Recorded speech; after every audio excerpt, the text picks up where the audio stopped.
coordinadora académica del programa de posgrado en neurofarmacología y terapéutica experimental y jefa del Departamento de Farmacobiología del CINVESTAB. Ha realizado estancias postdoctorales de investigación en el Colegio de Medicina de Virginia de los Estados Unidos y en el Instituto Nacional de Psiquiatría de la Ciudad de México. Actualmente es investigadora titular 3D del Departamento de Farmacobiología en el CINVESTAB Sur. Su productividad académica comprende numerosas publicaciones especializadas en el tema de adicciones, incluyendo 2 libros, artículos de investigación y capítulos de libros. Ha dirigido más de 25 tesis de posgrado y varias de licenciatura. Ha impartido conferencias por invitación en diferentes universidades nacionales y extranjeras y ha participado en más de 200 reuniones académicas. Ha recibido varias distinciones a sus trabajos, incluyendo el Premio de Investigación Médica Dr. Jorge Rosenkrantz en 2013. Es investigadora nivel 2 del Sistema Nacional de Investigadores. Como se dieron cuenta, pues es una persona altamente preparada y la recibimos con un fuerte abrazo para dar inicio a su conferencia. Más bien aplausos, ya después si quiere el abrazo. Muchas gracias por la invitación a la doctora Silvia Ortiz. Me da mucho gusto estar aquí y platicar de este tema que no pretende entrar en discusiones respecto al estatus de la marihuana, casi siempre es bueno empezar a decir de qué vamos a hablar y de qué no vamos a hablar, sino participarles un poco mi visión como farmacóloga con una formación de laboratorio de muchos años. Ahí decía, creo que la dejé a los 25, pero son bastante más. Y en donde realmente he estado durante muchos años en el desarrollo de estudios básicos para tratar de ver qué moléculas podrían llegar a tener utilidad en un momento dado, moléculas que ya se conocen pero se piensa que puedan tener nuevos usos, o algunas moléculas nuevas que están en desarrollo. Y ahora que entramos en este punto en donde se habla tanto de la marihuana, me ha llamado la atención con qué ligereza se maneja el lenguaje en algunas cosas y me ha llamado la atención algunas confusiones que se generan derivado de eso, especialmente entre los jóvenes. De repente, tratando de no olvidar algunas vocaciones iniciales, me doy vueltas por secundarias, por cosas por el estilo, y me llama la atención que algún muchacho me preguntó: si la marihuana es medicina, ¿cómo me va a hacer daño? Y creo que es el tipo de cosas que debemos de platicar y utilizar el lenguaje con corrección, con visión de farmacólogos, con visión de médicos, y tener una mejor comunicación con la sociedad, con los especialistas y con los jóvenes. De allí que la pregunta sea esta: ¿estamos hablando de medicamentos derivados de la marihuana? ¿O a qué se refiere la gente con el término marihuana medicinal, que es un término que encuentro cada vez con más frecuencia? Para decir de qué hablamos cuando hablamos de un medicamento, desde luego estoy en la Facultad de Medicina, entiendo que estoy predicando al Papa, pues hay que entender qué hacen los fármacos.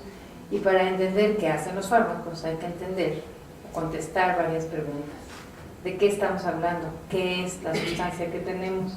¿En dónde actúa? Si no sabemos dónde actúa, pues a lo mejor podríamos atinarle de repente a algún efecto, pero lo más probable es que no. ¿Cómo se administra? Si vamos a ver qué hace un medicamento, ustedes saben que no es lo mismo un parche, por ejemplo, de nicotina que fumar cigarros.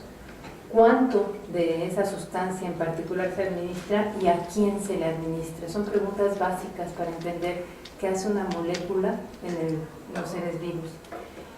Y cuando hablamos de medicamentos vamos a saltarnos un poquito, hacernos un poquito a un lado de la marihuana o del tema que llegaremos más adelante. Cuando hablamos de medicamentos tenemos que entender, ya que sabemos qué es, cuál es el principio activo, entender algunos parámetros farmacológicos, que es como a qué lugares se une la afinidad. Y ya que se une a esos lugares, que pueden ser diferentes receptores, especializados, intracelulares, extracelulares o directamente nucleares incluso, tenemos que saber si se une, no basta, hay que entender si tiene capacidad de tener un efecto y con qué cantidad, que es lo que estamos hablando como afinidad, potencia, eficacia. La eficacia nos referimos a cuánto efecto tiene comparado muchas veces con estándares de oro, y la potencia nos referimos a qué cantidad de sustancia se necesita para alcanzar un efecto. También es importante tener en cuenta la formulación farmacéutica. Si ustedes ven ahorita la tendencia en el desarrollo de medicamentos por la industria farmacológica, dejando a un lado los biotecnológicos, son nuevas formulaciones farmacológicas. En vez de ir por nuevas moléculas, lo que se hace es que si es liberación retardada, con un recubrimiento especial, un poquito más de dosis para diferentes indicaciones, etcétera. Las formulaciones farmacéuticas son muy importantes. Ustedes saben perfectamente bien que es muy diferente a algo por vía intravenosa que por vía transdérmica, por poner quizá los dos extremos de las vías de administración. A eso me refiero también cuando hablamos de la formulación, va de la mano de las vías de administración. La vía de administración más eficaz, porque no tenemos absorción, pues es la intravenosa. Pero siguiendo de ahí, la que sigue es todo lo que tenga que ver por absorción pulmonar, porque los pulmones representan una superficie de absorción grandísima y por ahí prácticamente se puede absorber una cantidad enorme de sustancias. Si habláramos nada más de nicotina, la nicotina llega al cerebro al fumarse en 7-8 segundos, y cuando va por vía intravenosa también estamos hablando de entre 7 y 10 segundos, prácticamente sin diferencia cuando hablamos por ejemplo de nicotina. O sea que fumar es una de las vías más eficientes de administración de cualquier compuesto. Y pasando, y bueno, la extrema desde luego es la transdérmica, en donde hay que atravesar una serie de barreras para que se llegue, se pueda absorber, y está compitiendo todo el tiempo la absorción con la distribución y con el metabolismo y eliminación. Si hablamos de la vía oral, los compuestos, los que sean que quisiéramos que fueran utilizados como medicamentos, tenemos que ver que no se inactiven al pasar por el ciclo enterohepático o simplemente por las enzimas CYP3A4 que están en el intestino o por la que sea. Entonces, la vía de administración va a ser muy importante. Para los efectos de cualquier otra sustancia, desde luego la dosis. Ustedes saben que hay muchas cosas, que hay esta idea de que a ciertas dosis las cosas pueden tener efectos benéficos y a dosis mayores efectos adversos, y que uno de los grandes conceptos en lo que nos tenemos que mover es la ventana terapéutica, hasta dónde podemos mantener un rango de concentración para que tengamos solo los efectos deseables y no los efectos indeseables. Y cuando vemos a quién se le administra, llegamos al sujeto, y aquí es muy importante que a pesar de que la farmacología pareciera ser una sola cosa, en donde se dice que para quitar el dolor de cabeza común y corriente se utilizan 200 miligramos de ibuprofeno, por decir algo, o 500 de ácido acetilsalicílico o cosas por el estilo, en realidad es una farmacología un poquito primitiva que esperamos ir superando, porque no está tomando en cuenta ni el género, bueno, no el género, el sexo, las diferencias sexuales en nuestras enzimas, en nuestra velocidad de digestión, en nuestro espacio, ya sea como para sustancias hidrofílicas, hidrosolubles o liposolubles. No está tomando en cuenta muchas cosas respecto a hombres y mujeres, niños, niñas y ancianos, en donde sabemos que la función renal y hepática está disminuida. Entonces es qué voy a dar, en qué cantidad, en dónde actúa, en qué, y cómo la voy a dar y a quién. Eso es lo que hace una prescripción adecuada. Cuando estamos desarrollando cualquier tipo de medicamentos, el camino es extraordinariamente largo, también estoy segura que ustedes se lo saben bien, y hablaríamos de las 4 fases de la investigación en el desarrollo de medicamentos, en donde la primera fase es una fase en donde simplemente vamos a ver la farmacocinética. Si yo doy este compuesto, cómo entra, cómo se metaboliza, cuánto tiempo tarda en salir y cómo le va a voluntarios sanos. Unos pocos voluntarios sanos a los que les doy un compuesto y veo cómo pasa por el organismo. Y cómo les va con recibir eso. Después vamos a pasar a una fase 2, en donde tenemos ya personas que sí tienen un trastorno. Los primeros son voluntarios sanos en la fase 1. Cuando tenemos ya pacientes, pero pocos, estamos en la fase 2 y nos estamos preguntando si ese medicamento o ese intento de medicamento, esa molécula, puede tener alguna posibilidad de ser mejor alternativa que otras que ya existen, y suele hacerse contra placebo o contra el estándar de oro. Si vamos a ver si quita el dolor, pues estamos con el estándar de oro y esta nueva sustancia. Y vemos si cuando menos es igual, si cuando menos no se ven mayores efectos adversos y se ve que puede competir contra lo que ya existe, seguimos con el desarrollo de ese medicamento. Más adelante lo llevamos a ampliar en el número de pacientes y nos tratamos de salir de esta población particular y decimos que sea multicéntrico, en diferentes partes del mundo, en diferentes lugares, con diferentes bagajes, digamos, enzimáticos y diferencias étnicas. Y se lleva eso y se prueba otra vez contra placebo, doble ciego, aleatorizado y con el estándar de oro. Si allí tenemos un medicamento que sea cuando menos igual de eficaz al que tengamos y probablemente con menos efectos adversos o con otros efectos adversos, o se puede aplicar a otra posible porción de la población, ese medicamento sale. Y ya que sale y se comercializa, seguimos todavía evaluándolo en la fase 4, en donde el medicamento ya está disponible, pero necesariamente estamos viendo números limitados de pacientes, ahora se va a ampliar y al ampliarlo es probable que pudiéramos ver efectos adversos raros, efectos adversos que solo van a aparecer cuando son muchos los consumidores. Si en esa fase, en la fase 4, se detectan efectos adversos serios, el medicamento puede retirarse. ¿Cuánto cuesta en tiempo y en dinero desarrollar una nueva molécula? Mucho. De tal manera que, si ustedes ven, esta es una figura del Goodman y Gilman, capítulo 1 o 2, no sé, pero de los primeritos, si tenemos entre 10.000 y 25.000 moléculas que se estuvieron examinando, que se vio que tenían alguna posibilidad, que tienen in silico, quizá así viendo la estructura más o menos le puede pegar al receptor, o son parecidos, primos hermanos, con metiles, etiles, butiles, propiles a la molécula original, le seguimos y luego pasan a los clínicos, a los estudios preclínicos, al laboratorio de esos que se desarrollaron aproximadamente 10 o 20, después a la fase 1, a la fase 2, a la fase 3, para que llegue un medicamento, una molécula se convierte en medicamento. Estamos pasando de aproximadamente 10.000 moléculas, 20.000 moléculas a una de utilidad. Lo que les quiero decir es que el trabajo de llevar una molécula al uso de los pacientes es un trabajo costoso, largo y muchas veces infructuoso. En tiempos anteriores, cuando uno estudia historia de la medicina, un tema muy bonito que seguramente a ustedes les debe encantar tanto como a mí, pues uno ve que hubo una gran época en donde bastaba con ponerle un metilo a la molécula para que hubiera un nuevo ol, ¿no?, del propranolol, todos los que seguían, bastaba con moverle un poquito a los grupos químicos y salían cosas interesantes. Esa época ya pasó. Ahorita estamos viendo que muchos, incluso de los medicamentos que utilizamos, quizás si hubiéramos seguido todos los estándares actuales, algunos no hubieran llegado, porque sí, claro, tienen algunos efectos adversos, pero están tan arraigados o son tan útiles en algunas poblaciones que ahí están y se quedaron, pero probablemente no los desarrollaríamos ahora. Si a eso ustedes le agregan que en los países donde esto se hace con mayor intensidad, las demandas son jugosas, los laboratorios difícilmente se arriesgan.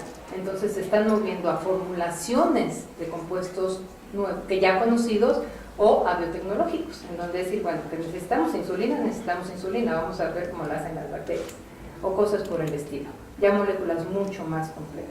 ¿Por qué les pongo todo esto de antecedente? Porque este es el antecedente de la investigación farmacológica, en donde cuando nos dicen, aquí hay una familia de compuestos que pudiera tener eficacia clínica, levanta todas las antenas y la comunidad farmacológica pone atención a ello, porque esto no es fácil. Como les decía, ya que tenemos ese medicamento S1 y sale y está en fase 4, se puede caer, porque para eso existen los estudios de farmacovigilancia, en donde se identifican los efectos adversos, se documentan y si es necesario, la molécula se retira. Este es el panorama general de desarrollo de cualquier medicamento.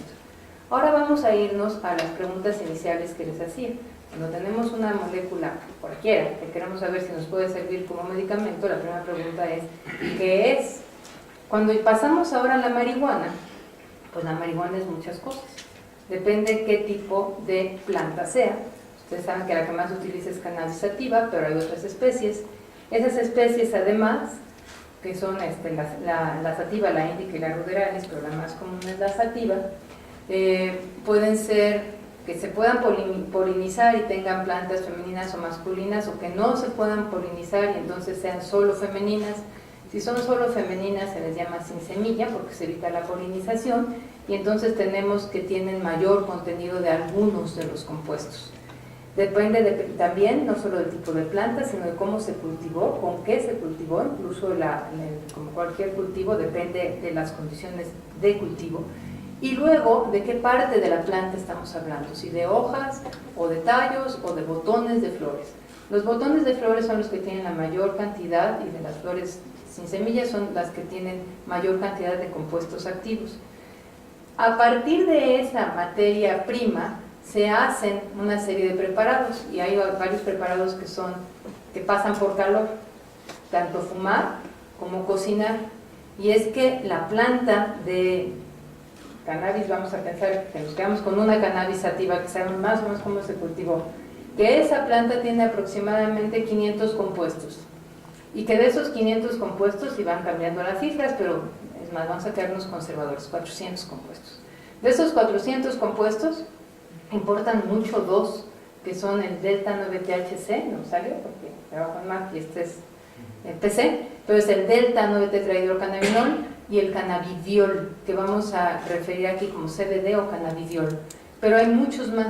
De esos más, muchos no son activos, pero algunos otros se convierten en activos al pasar por calor. De allí que fumar o cocinar haga que el preparado como tal ya no sea lo mismo que la planta, ya no sea lo mismo que mascar quizá alguna cosa, o el hashish de antes que también estaba con otras cosas. El aceite es, además de altamente concentrado en los compuestos psicoactivos. Sí, gracias. ¿Es usted? Ahí está, gracias. Entonces, además de los brownies, los pastelillos, todas estas cosas que había incluso antes de los cambios de la legislación, pero son muchísimos más los productos, el aceite de pasar las plantas y molerlas y luego ponerles disolventes, en fin, son una serie de compuestos. Pero vamos a decir que no le vamos a hacer caso a 498, que le vamos a hacer caso a dos, al delta 9-THC y al cannabidiol. La diferencia de una planta, de los efectos que tiene una planta referente a este razón entre CBD y THC es enorme. Hay plantas que van a tener, las de México, tengo análisis de una estudiante, hacía análisis cromatográfico, tiene 99.8% del THC contra 0.2 de cannabidiol. Entonces, bueno, eso no tiene nada que ver con una que tiene, de las que se utilizan como con mayor interés para estudio, 18% de cannabidiol contra el resto, más o menos, de delta 9-THC. Y estamos ignorando todos los demás compuestos. Entonces, la razón entre estos dos compuestos va a ser fundamental. Por lo tanto, si más o menos lo resumimos, pues depende del tipo de planta, y aún la misma especie, aún en la misma zona, aún de los mismos proveedores, están teniendo una composición muy heterogénea, variable en el tiempo. La razón del delta 9-tetrahidrocannabinol contra cannabidiol, la dosis. La parte de los efectos bifásicos en preclínica es fundamental. Si ustedes dicen, tenemos un asunto de que el delta 9-THC aumente el apetito, bueno, si sube mucho, lo suprime. Si tenemos un efecto X sobre conducta sexual en roedores, eso es en este rango de dosis. En el otro rango de dosis es lo opuesto. La regla con respecto al delta 9-THC es, y en general a varios agonistas del receptor cannabinoide CB1, es que sean bifásicos. En un rango de dosis hacen un efecto y en otro rango de dosis hacen otro efecto. Entonces, bueno, la vía de administración no es igual, desde luego, fumar una planta de marihuana, no es igual tampoco fumarla en pipa, no es igual comer algo cocinado que ponerse un emplasto en las rodillas de la planta de marihuana con alcohol, o frotarse un ungüento en las manos, o tomarse una pastilla. Y luego, ¿en quién? El consumidor, de qué edad, de salud, sexo, etcétera. Las expectativas del sujeto también importan mucho. Y esto hablamos de qué es. Entonces, la marihuana es una mezcla variable de muchísimos componentes. ¿Dónde actúa? Eso sí sabemos tantito mejor, no la marihuana. Ahora yo me tengo que ir restringiendo a no hablar de la marihuana, sino de algunos de los compuestos activos de la marihuana, y me voy por el delta 9-THC, nada más.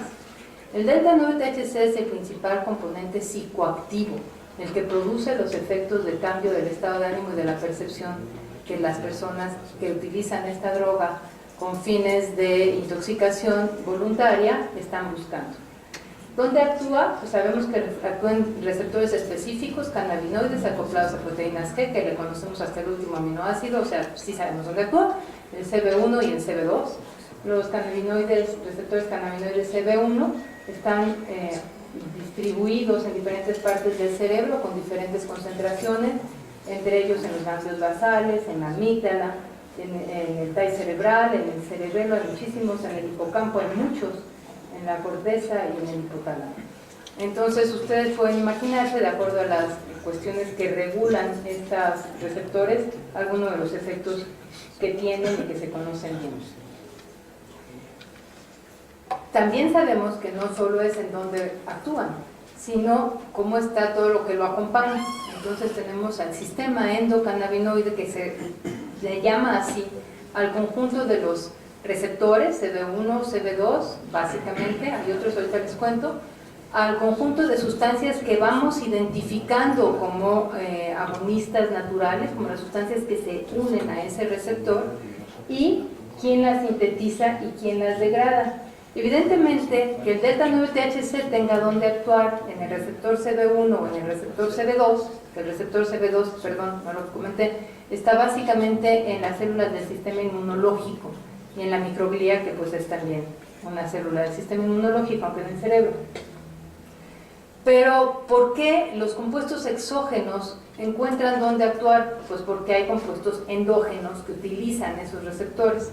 Esos compuestos, estos receptores que ya hablamos, son normalmente activados por el 2-AG, 2-arquidonilglicerol, o por la anandamida, que son los que nosotros sabemos ahorita más bien qué hacen. Hay bastantes más, pero esos son los que conocemos.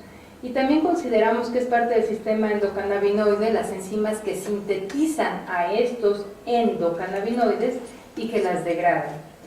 Entonces déjenme dejar muy claro que los endocannabinoides se diferencian de los fitocannabinoides en que estos, la anandamida y el 2-AG, los que recuerdan clases de química saben que este tipo de estructuras son muy lipofílicas, que permanecen mucho tiempo en grasas, que penetran muy bien todas las membranas, que pueden traspasar cualquier tipo de barrera, que son la anandamida y el 2-AG, se sintetizan cuando hacen falta, cuando el cuerpo lo demanda, y se degradan prácticamente de inmediato. Sus efectos son de unos cuantos segundos.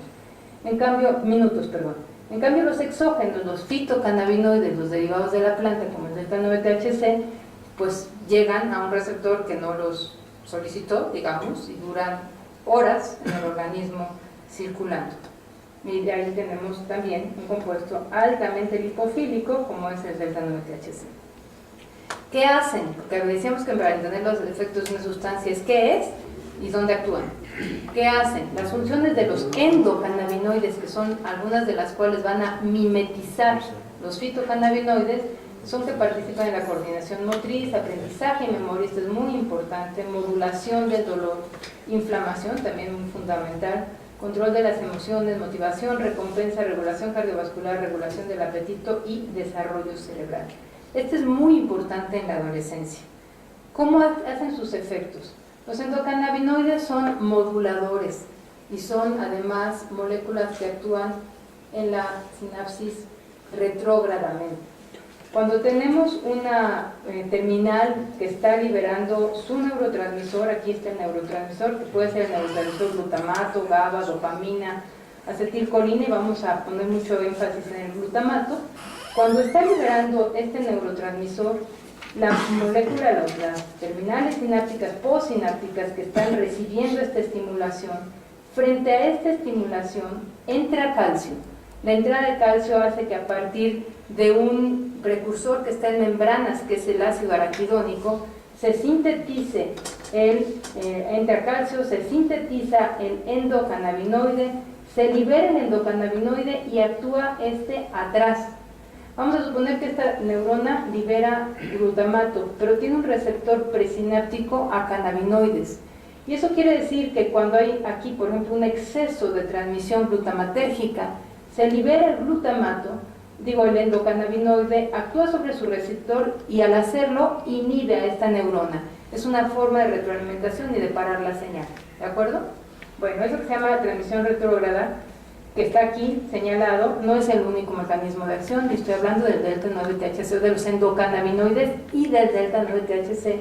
El delta 9-THC va a actuar en estos receptores, pero tenemos que tienen otros mecanismos y otros receptores, como los vanilloides, los PPAR y algún otro CGR55. Entonces, esta es la forma más general. Lo que les quiero mostrar es que regulan la transmisión de diferentes mensajeros.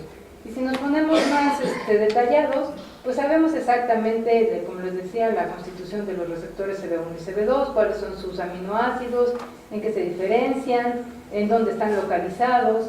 Sabemos cómo actúan como un receptor acoplado a proteína GI, es decir, su efecto en general es inhibidor. Inhiben la entrada de calcio, promueven la salida de potasio, hiperpolarizan a la célula y tienen algunos otros efectos como la vinilasa, etc. Esto hace que tenga muchos efectos intracelulares, pero en términos generales, en la función sináptica, esa célula deja de transmitir sus señales, la inhibe. Si la célula es glutamatérgica, inhibe esa transmisión y es muy importante. Y esto, pues, tenía yo una versión que dice aquí 1, 2 y 3, 1, 2 y 3, y aquí dice encima, encima y encima. Pero dado el público en la Facultad de Medicina decidí ponerle los nombres tal cual. Nada más para que sepan que conocemos también bastante, no todo, pero bastante de cuáles son las enzimas involucradas en la síntesis de los endocannabinoides y cuáles son las involucradas en la degradación. Y a ustedes les puede parecer esto muy técnico, pero les pido que pongan atención a la hidrolasa de las amidas de ácidos grasos, a la FA, porque ustedes entenderán bien que si pudiéramos evitar la degradación de los endocannabinoides, tendríamos un tono endógeno alto de cannabinoides que modulan el dolor y que quién sabe qué, y pues todo el mundo dice nada mejor que lo natural. ¿Qué tal que tratamos de hacer que aumente el número de endocannabinoides? Por cierto, tengo un conflicto con nada mejor que lo natural, porque lo natural no necesariamente es inocuo. Y siempre pongo de ejemplo el veneno de alacrán, absolutamente natural.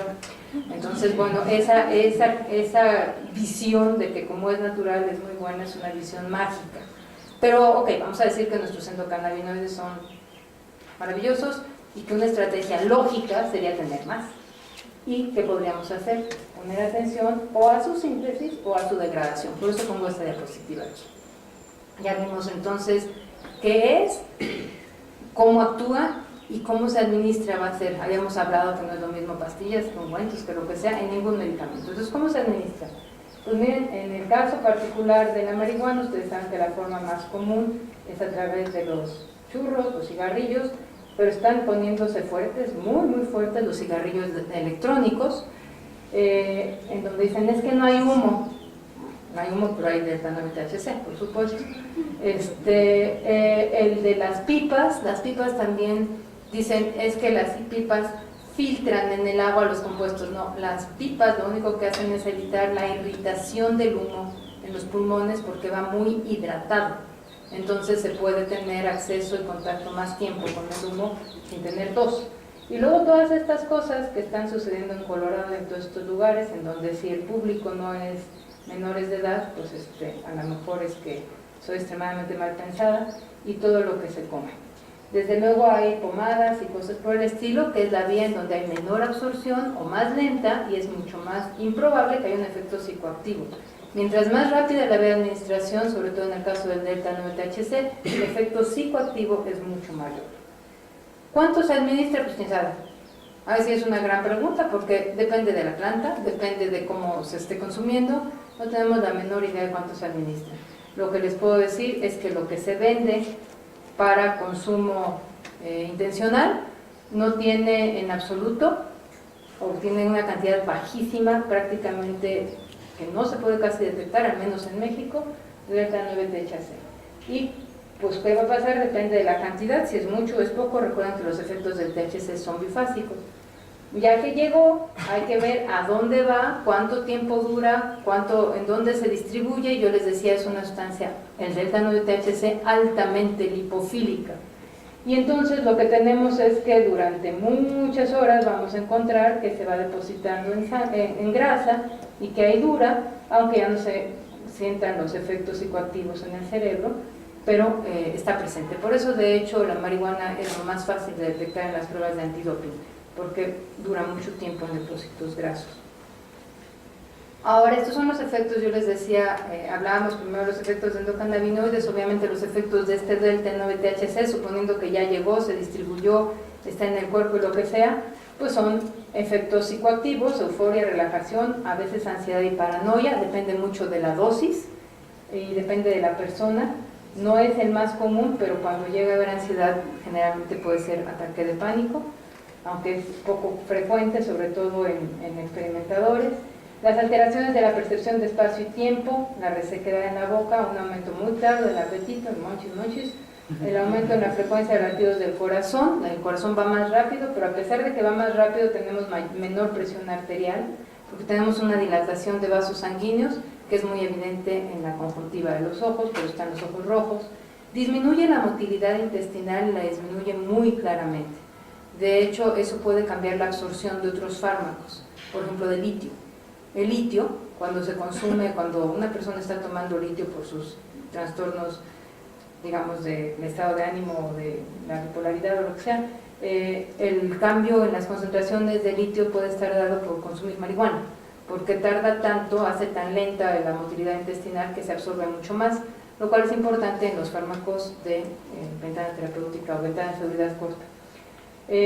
Disminuye la coordinación motriz, el tiempo de reacción, baja las respuestas inmunológicas y disminuye o ataca pues la memoria de eventos recientes. Estas cosas que se sabe que hacen, pues dependen por supuesto de la dosis y depende de a quién. No es lo mismo que sean hombres y mujeres, tenemos diferente composición de grasa corporal, las mujeres tienen más grasa corporal que los hombres, aunque tengan el mismo peso y talla, entonces el depósito es mayor para las mujeres. No es lo mismo que sean niños jóvenes y adultos. Otra plática completa es el estado de maduración cerebral, solo lo voy a mencionar muy de pasada. Tampoco es igual si tienen o no tienen trastornos mentales familiares, si hay antecedentes de psicosis, por ejemplo, es gente con alto riesgo. Y sabemos que la patología dual, cuando hay un problema de consumo de sustancias, es más la regla que la excepción. Hablaba yo un poco de los adolescentes y pongo aquí un punto de atención especial, porque los endocannabinoides, los que nosotros producimos, son fundamentales en la maduración cerebral. Es un sistema que regula el glutamato. Los adolescentes tienen procesos de maduración muy importantes de los que no siempre estamos conscientes, a pesar que basta convivir con cualquier adolescente para saber que cambia radicalmente de cuando eres el niño hermoso a este muchachito que todo lo contesta. Uno está viendo los cambios, entendemos muy bien los cambios asociados a las hormonas y de alguna manera vemos los cambios en la forma de pensar. Lo que no estamos tan conscientes son en los cambios que subyacen neurológicamente esa transformación. Y esos cambios tienen que ver con que primero hay una gran proliferación sináptica, en donde hay una cantidad enorme de comunicación desde todo con todo, y esos muchachitos son pluripotentes, multipotentes, aprenden el idioma que le pongan, aprenden lo que sea, pero no tienen conexiones muy eficaces, tienen muchas pero no muy eficaces, y eso está dado por la proliferación sináptica. Después viene un proceso de refinamiento de vías, en donde se cortan muchas de esas terminales para dejarlas que se han usado más están dadas con base en la experiencia, y a eso se le llama la poda sináptica. Esta poda sináptica está dándose a lo largo de la adolescencia. Y luego la interconectividad en diferentes zonas, en donde vienen procesos de mielinización. Entonces vamos a dejar menos vías, pero eficientes, bien conectadas y que funcionan muy bien. Todos esos procesos se dan en la adolescencia. ¿Qué se poda? Depende de qué se usa menos. Se poda lo que se usa menos. ¿Y qué se usa? Lo marca el glutamato. El glutamato es el que está haciendo buenos cambios sinápticos en la adolescencia. Entonces, tenemos los niveles más altos de melatonina, de glutamato cuando estamos creciendo, cuando están creciendo los muchachos, y por lo mismo niveles altos de endocannabinoides, que como les decía, el glutamato ejerce sus efectos y cuando se pasa, los endocannabinoides disminuyen esa actividad glutamatérgica. El balance glutamato-endocannabinoide en la adolescencia es fundamental para un buen desarrollo cerebral. Y esto es nada más, no puedo dejar de poner algunos datos simpáticos de la adolescencia, como que no hacen más que dormir porque tienen niveles muy altos de melatonina, sus concentraciones están bajas en dopamina, andan medio en la depre, y la serotonina también. Entonces, bueno, una cosa que modifique su estado de ánimo, en general el cerebro adolescente es vulnerable a las emociones fuertes y novedosas, entre ellas el consumo de sustancias. Si metemos que esta modulación endocannabinoide que se hace a demanda esté opacada por la administración exógena de fitocannabinoides, entonces este equilibrio es frágil y se puede perder. Rapidísimo, seguramente lo conocen, de todo voy a dejar referencias además. Ustedes conocerán este estudio de Dunedin de Nueva Zelanda, que es muy impresionante porque sigue a los muchachos desde que nacen, porque ahí tienen hasta la historia de cuidado perinatal, pero los empiezan a analizar ya sistemáticamente desde los 13 años hasta los 38, no pierden prácticamente a nadie, tienen todos sus estudios perfectamente bien, y en además es una cohorte muy grande, encuentran que hay mayor deterioro cognitivo entre adolescentes que inician el consumo de cannabis antes de los 18 años y menor recuperación a menor edad de inicio, es decir, el adolescente es mucho más susceptible a afectar el equilibrio endocannabinoide por el efecto de los exo o fitocannabinoides. La otra población, yo les decía, no es lo mismo a quién se le da. Otra población es las personas que tienen alguna vulnerabilidad genética, que no todos lo sabemos, y de los que sabemos tampoco nos lo confiesan, o no le hacemos mucho caso. Les digo que por fortuna no sabemos exactamente cómo andan nuestros genes, pero que buena parte del proceso de maduración como personas es hacer con tus genes lo mejor que puedes. Pero ahí están. Y las personas que tienen la vulnerabilidad hacia la psicosis tienen más riesgo cuando consumen cannabis.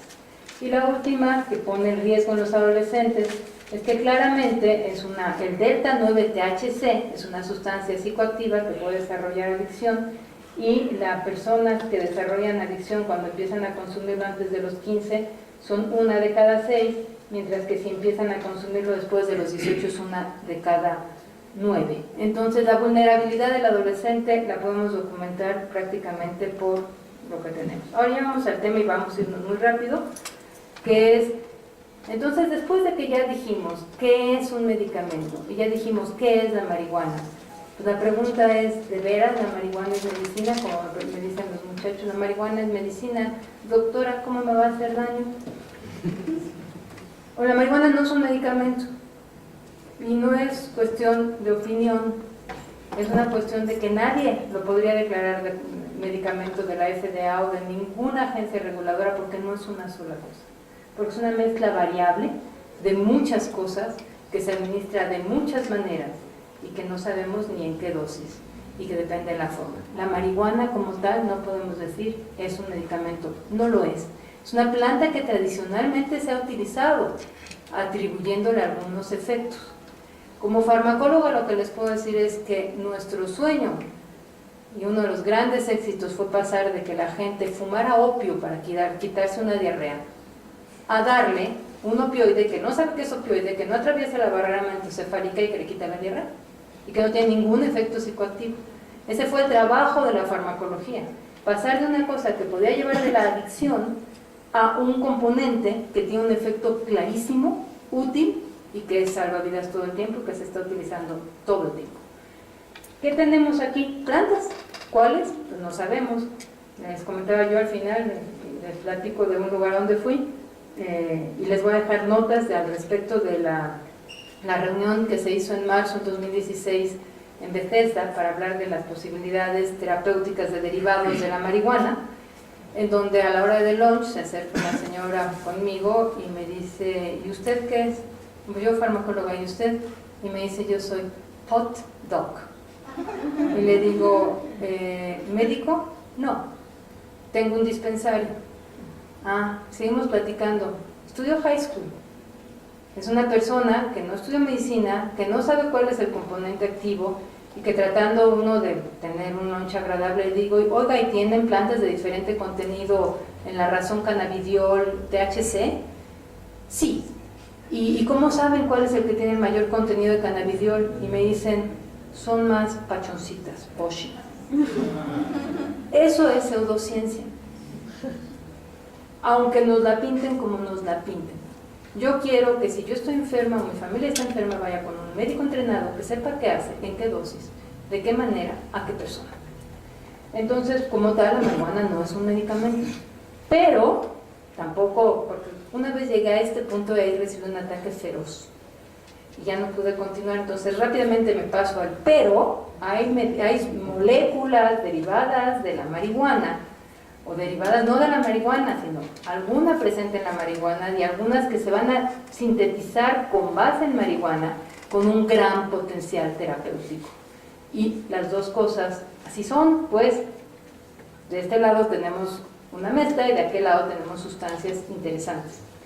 Tenemos varios cannabinoides naturales y sintéticos interesantes y hay muchísimos estudios clínicos en proceso. Entonces aquí, ¿qué quisiéramos hacer sabiendo que el sistema endocannabinoide modula lo que ya hablamos, dolor, contracción muscular, inflamación, todas esas cosas? ¿Qué quisiéramos hacer?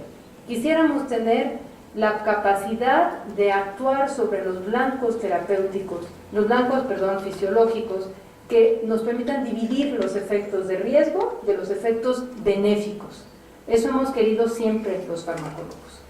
Entonces, una manera es decir, pues vamos a ver qué moléculas existen para modular el sistema endocannabinoide y les voy a regresar un poquito de las primeras diapositivas. Primero los que activen el receptor CB1, que son los agonistas, porque podrían ser analgésicos, ¿sí? Porque se sabe que el emplasto de marihuana quita la inflamación y quita el dolor, entonces ahí hay algo que pudiera ser analgésico. Y se ha pensado para analgésicos anticonvulsivos de esclerosis múltiple. O antagonistas. ¿Por qué? Porque activar el sistema cannabinoide da mucha hambre a ciertas concentraciones. ¿Qué tal que lo bloqueo y la quito?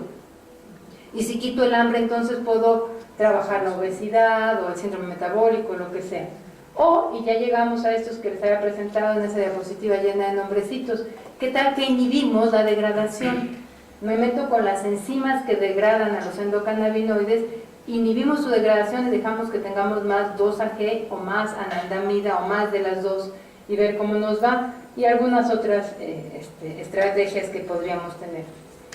Haciendo eso se han encontrado varias moléculas, en donde tenemos el dronabinol, que es marinol, es un isómero sintético del THC, y aquí está, si ustedes se van a PubChem, a la base de datos donde nos describen bien qué son, nos dicen, se llama dronabinol, permite el tratamiento, esto ya está aceptado por FDA, esto ya se puede conseguir. Es una molécula en una dosis que conocemos, ¿sí? Estamos hablando aquí directamente cuál es el contenido y nos dice que es una cápsula, que solo es por prescripción, digamos lo esperable. Conocemos qué sustancia, en qué cantidad, en qué formulación farmacéutica y para qué.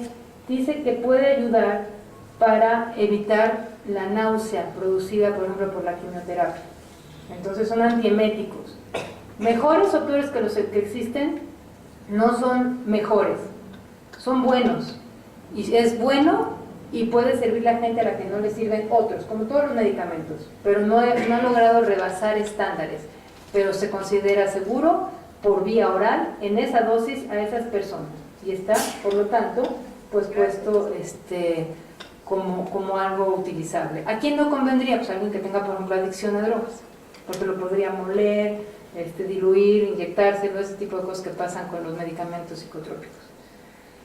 Este otro, la Navidona, que está comercializado, uno de sus nombres es Esamet, en donde también te dice, es vía oral. La vía oral no tiene la velocidad de absorción que tenemos con fumar, y entonces no se tiene ese efecto psicoactivo, es esta sustancia, y también es para lo mismo, es un antiemético.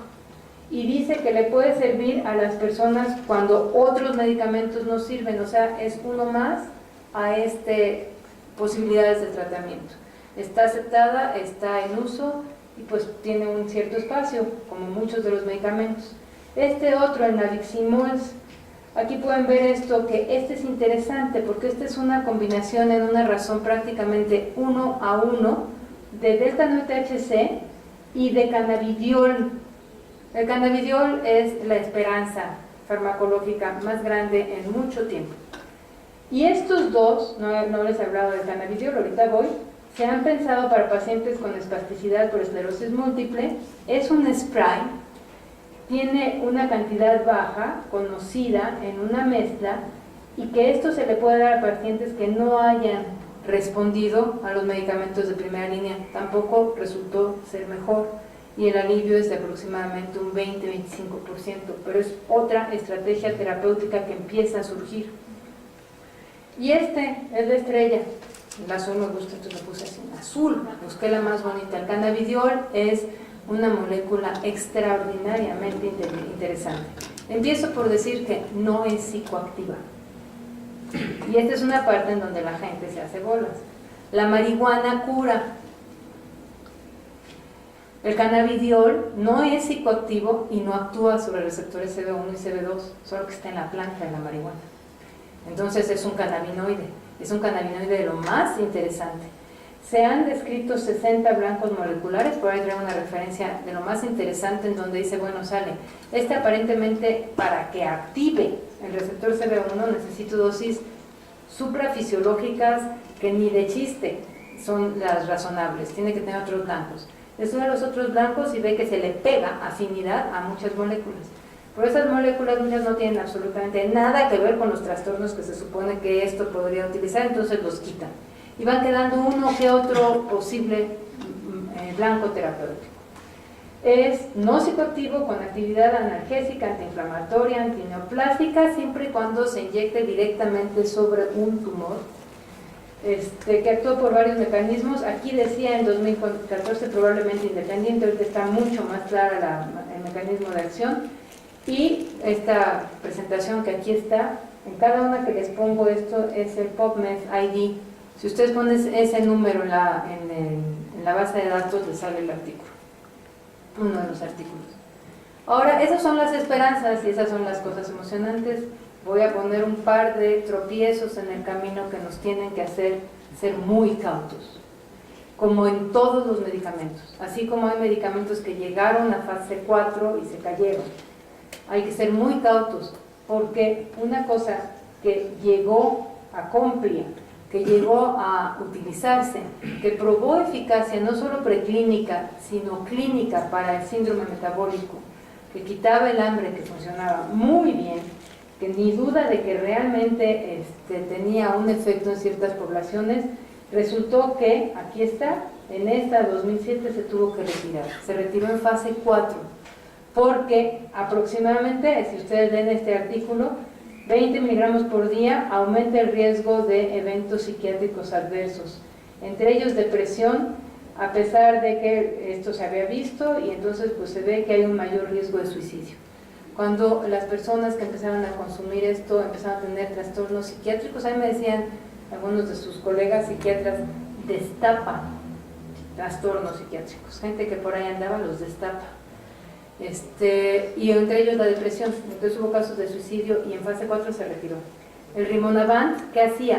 Bloqueaba el receptor CB1 al bloquear el receptor CB1 no se evitaba el hambre, pues, y funcionaba bien, pero el sistema endocannabinoidal es muy grande y tiene muchos efectos.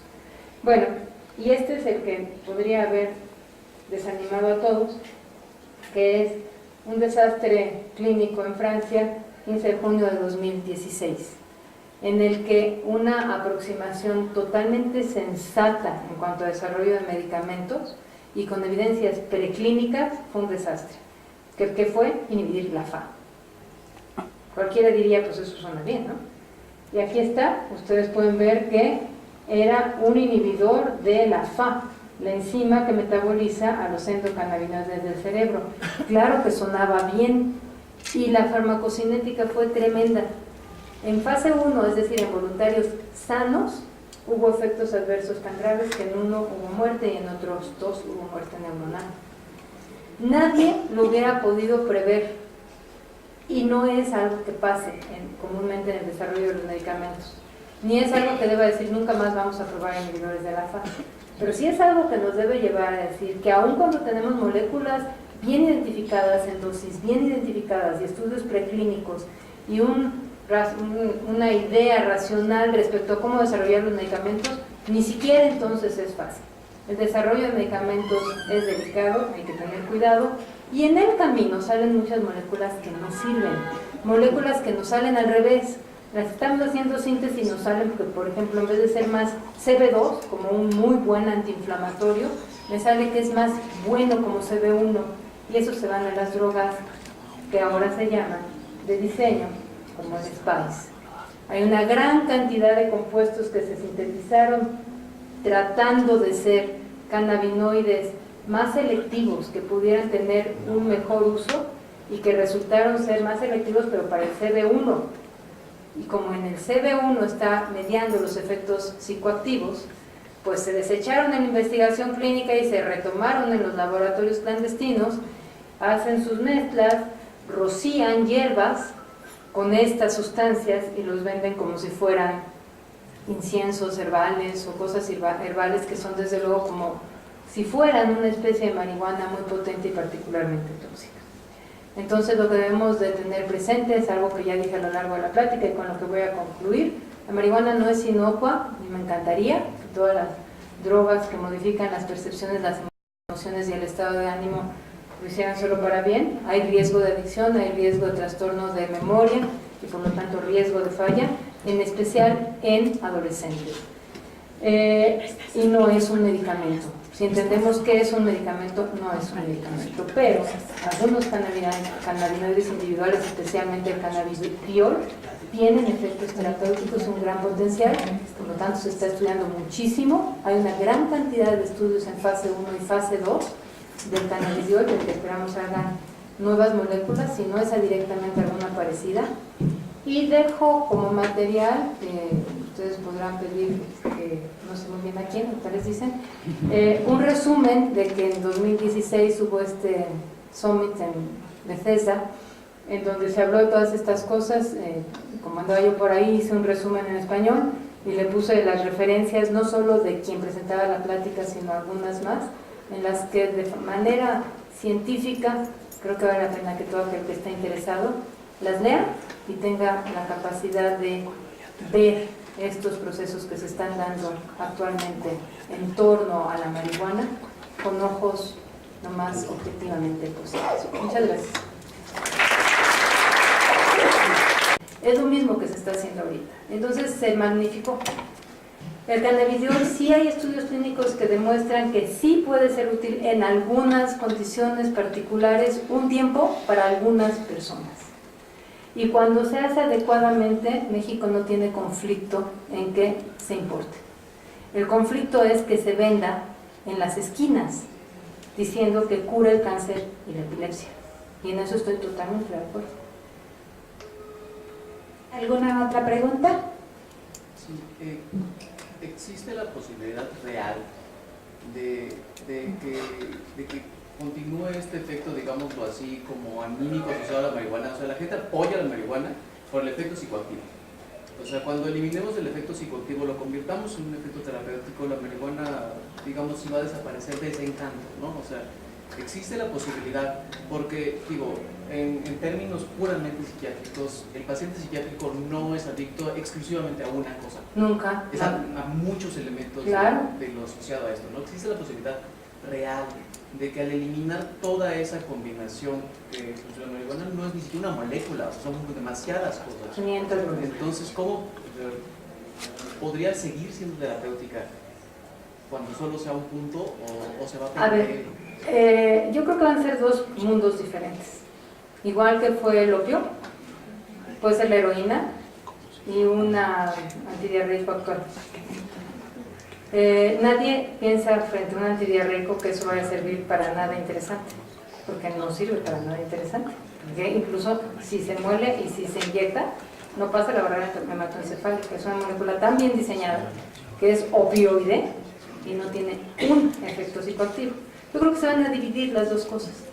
Hay una tendencia, y NIDA tiene plantas de marihuana, en donde se tienen diferentes componentes, diferentes razones de THC, cannabidiol. No se tiene una uno a uno, porque hay quien dice que yo voy, y lo he oído, es que yo voy a cultivar mi medicina.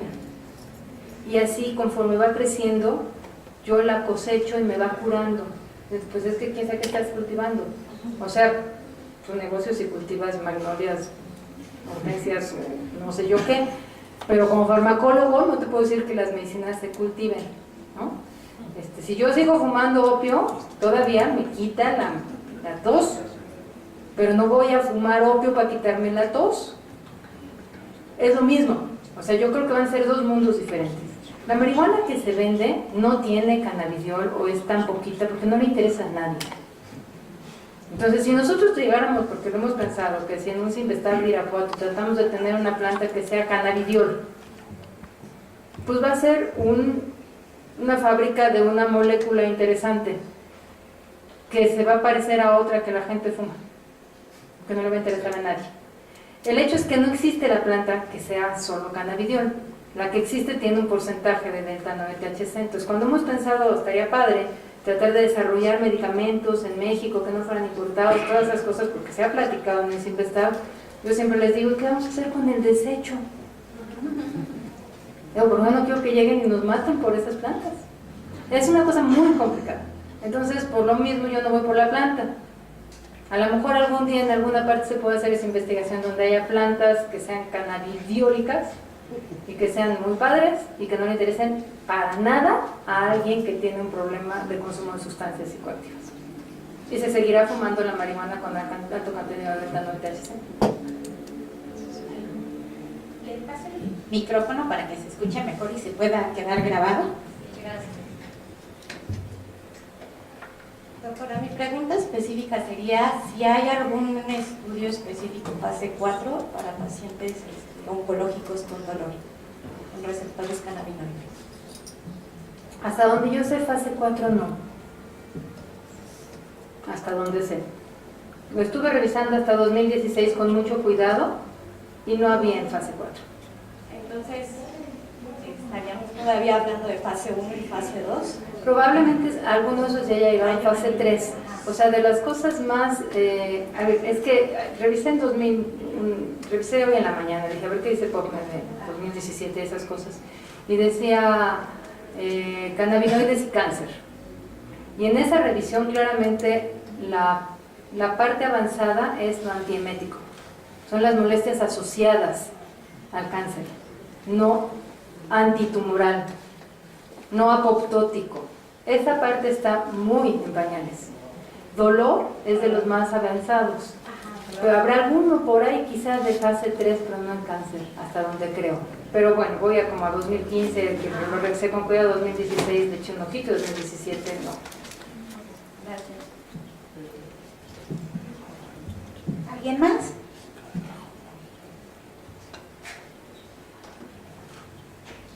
Buen día, gracias por su plática. Nomás una cuestión también respecto al dolor, en esta parte crónico y en pacientes oncológicos, porque ya sabemos que lo de el otro, ¿no? Pero en aquellos pacientes oncológicos con dolor que están con tratamiento de opioides y aparte usan en este caso la marihuana, ¿qué potencial tenemos de que sea muy seguro o no tan seguro? Bueno, sabemos que actúan en diferentes receptores, ¿no? Pero ¿de qué manera podemos garantizar una seguridad en este caso para los pacientes? Porque muchas veces llegan esos pacientes y nos preguntan, ¿puedo fumar marihuana, doctor? Y pues, bueno, sabemos que las interacciones colaterales, en su experiencia, ¿qué es lo que nos puede decir? Bueno, seguridad no les podemos dar nada precisamente porque quién sabe qué planta sea, o quién sabe qué contenidos y quién sabe qué frecuencia de consumo, etcétera. O sea, seguridad ninguna. Es cierto que se dan esas combinaciones. Aparentemente el cannabidiol, uno de sus blancos terapéuticos, se piensa que son los opioides, pero la marihuana que fuman no tiene cannabidiol, la tiene poquísimo.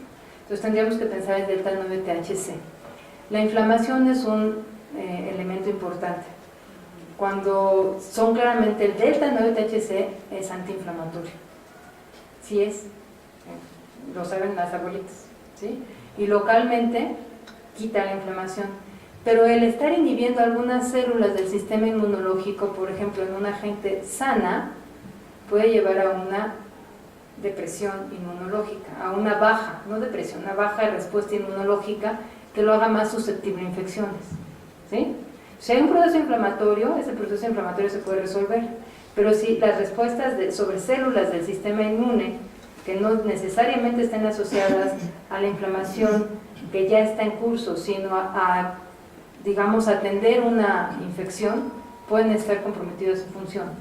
Y en ese sentido, si ya tenemos una persona enferma, pues no sabemos cómo le va a ir, o sea, seguridad ninguna. También lo que tenemos seguridad es que no le podemos decir, sí, hombre, no pasa nada. Si es su decisión, pues es su decisión, pero si el médico valida el sí, hombre, no hace nada. Si es medicina, entonces sí, ya tenemos un cierto problema. Ya terminamos la sesión de preguntas, ya llegamos a nuestro tiempo límite.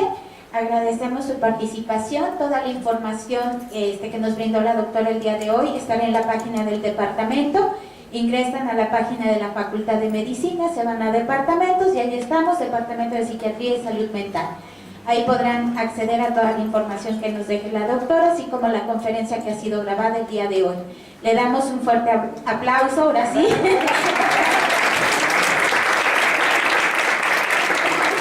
Y le entregamos un reconocimiento y un libro de los 60 años en Ciudad Universitaria para seguir leyendo, ¿verdad?